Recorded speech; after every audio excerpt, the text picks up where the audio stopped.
The sun shone brightly over Red Square, casting sharp shadows against the stone facades. Soviet citizens were bustling about, going about their routines. But this day was not destined to be typical. Without warning, a gleaming, saucer-shaped object appeared in the sky. Slowly, it descended, sending a wave of shocked murmurs through the crowd. Soviet guards hurriedly surrounded the strange object, rifles tight. Inside the spacecraft, two small, blue-skinned aliens Glor and Zib exchanged a glance. They had intercepted broadcasts from Earth and learned about the most beloved humans of the era. To make contact, they chose forms they believed were universally adored. Glor nodded, and Zib pressed a blinking button. Moments later, from the ship's hatch, fog rolled out. Two figures emerged, Marilyn Monroe in her iconic white dress, and Elvis Presley with his slick back hair.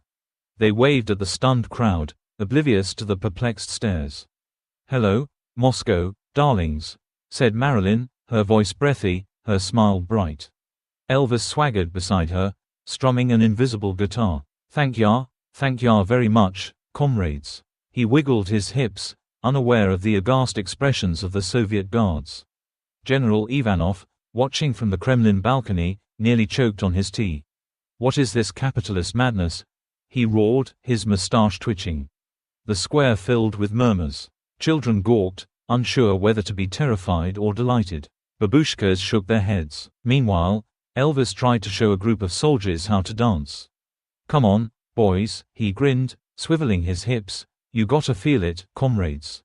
The guards remained stiff, rifles held tight. Marilyn sashayed to a group of onlookers, blowing kisses. "Where's the nearest palace, darlings?" she purred. One babushka muttered, "Palace? What nonsense is this?" Inside the ship, Glor watched the chaos on a screen. "Look, they love it," he said. Zib tilted his head, doubtful. "They seem confused. Maybe our data wasn't accurate." He zoomed in on General Ivanov, now beet red, gesturing angrily.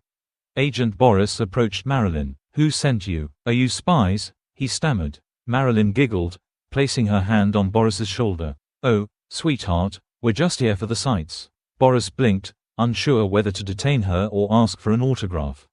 Elvis found a microphone and began to sing, "You ain't nothin' but a hound dog," his voice echoing. The lyrics made no sense to the Soviets, but children began to laugh and clap. General Ivanov, fuming, ordered, "Detain them. They must be American spies." But when the guards tried to grab Marilyn, she spun gracefully out of their grasp, her laughter echoing. Back in the spaceship, Glor realized things were going wrong. "Quick, Zib, activate retreat protocol." Zib pressed buttons as the robots stiffened, their limbs jerky. "Farewell, Moscow," Marilyn called, blowing one last kiss. Elvis gave an exaggerated bow. "Thank ya. Stay groovy, comrades." The two were pulled backward to the spaceship, their feet hovering. The crowd watched, stunned, as the spaceship's door closed, the saucer rising slowly into the sky, gleaming in the sunlight.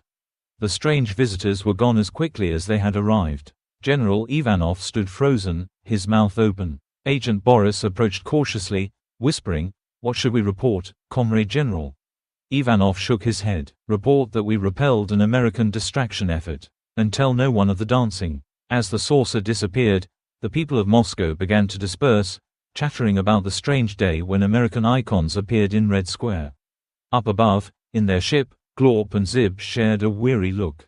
"Next time," Zib said, "maybe we should just come as ourselves." Glor nodded. "Yeah, humans are more complicated than we thought." With that, the saucer zipped away, leaving behind a bewildered Moscow and a story whispered among Soviet citizens for years, the day Marilyn Monroe and Elvis Presley danced in Red Square.